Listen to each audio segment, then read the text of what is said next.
I've had a lot of keyboards over the year.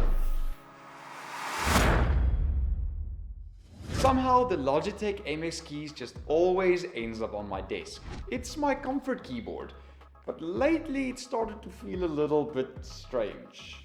Icky, yucky and sticky. And I'm referring to the keycaps. I made a video short the other day and you guys told me I'm the problem. I admit I might be the problem, but I've been trying to replace this one. And it's been a journey, to be honest. It's been dozens of keyboards. They're all just falling into this Goldilocks situation where they're just not quite right. They're too loud or too hollow, too plasticky. They just don't type the way I want them to. I grew up using laptops. I love the way how a low profile keyboard feels. The only issue is finding a good low profile keyboard. It's hard to come by, dude. In comes the Logitech G915X. And at first glance, it seemed like it's going to tick all of the boxes. It's low profile, solid build quality, good typing experience, supposedly. We'll dig into that in a second. And I thought, wow, this is gonna be it. Before I give you my opinion whether you should buy this bad boy or not, let's look at what you're gonna get, especially for the price tag it comes at.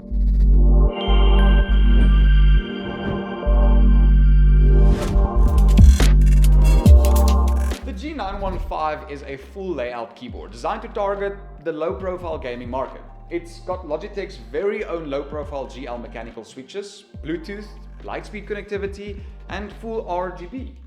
It's also got the world's worst software to ever grace the gaming community. Okay, maybe that's a little bit harsh, but it's really bad. The overall build quality though is pretty fantastic.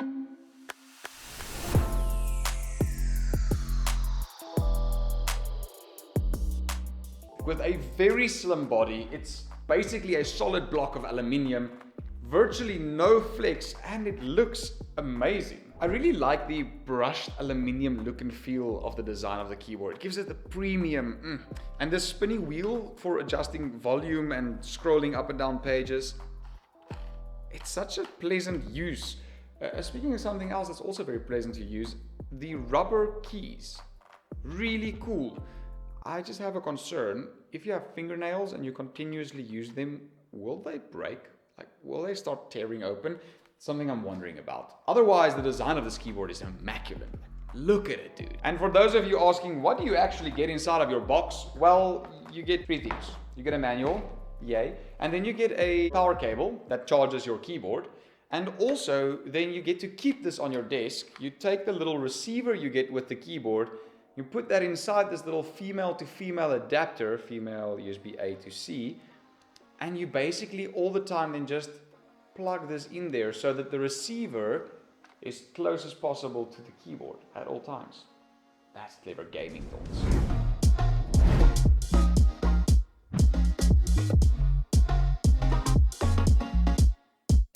It sits nice and flush with the desk, so you don't really need a wrist rest to type comfortably, which is a good thing because there isn't one included. Logitech did give you some adjustment with two sets of feet at the bottom, letting you fine-tune the typing angle just a little bit more. The typing experience overall is complicated. I both love and hate it. The tactile switches in here sound and feel pretty great. The low profile design means there's very little travel distance with only around 1.3 millimeters of actuation. Typing in general though feels nice, at least to me. I love the low profile. It's just completely let down by, let me just take this off right here, by that. It's the keycaps. Yes, they're low profile. Yes, they switched from ABS to double shot PBT with this model, but they're just too thin. Raising the sound profile and just overall making it feel loose, loosey-goosey. It just doesn't match the massive stiffness of the aluminium block underneath it. It's almost like if you had a Ferrari and you just put hubcaps on it. Yes, it gets the job done, but it just doesn't fit the whole picture, if you know what I'm saying. All hope isn't lost though. Logitech finally listened to the people and switched to the standard cherry stems with this one. So this generation of the 915 means you can actually swap out to any aftermarket keycap that your heart desires. Honestly though, at this price point, I wouldn't think it would be needed.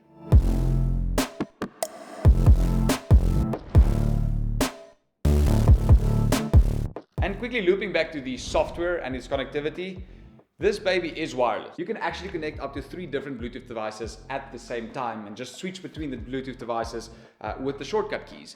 But I would recommend using the famous Lightspeed wireless receiver or the good old cable route if you want the lowest latency possible. Just gaming wise, be a smarticle particle, get the lowest latency. Maybe that's the problem why you're getting your ass kicked in Counter-Strike. Now the software. The software by far is the worst part of this keyboard. While it has a ton of features, like mapping macros to the 9 built-in G keys and letting you control every single RGB key individually, it's just not user-friendly. Not even a programmer likes to use that. They'll probably have to build a new app to use it. Maybe Logitech should just like scratch the whole damn app, build a new one, get some new devs. Like, much love to devs, like it's not your fault. I don't know whose fault it is, but nothing works. If it works, it doesn't remember the settings you gave it. If you log out of the app, if it even opens. What should I say? Something there isn't working, guys.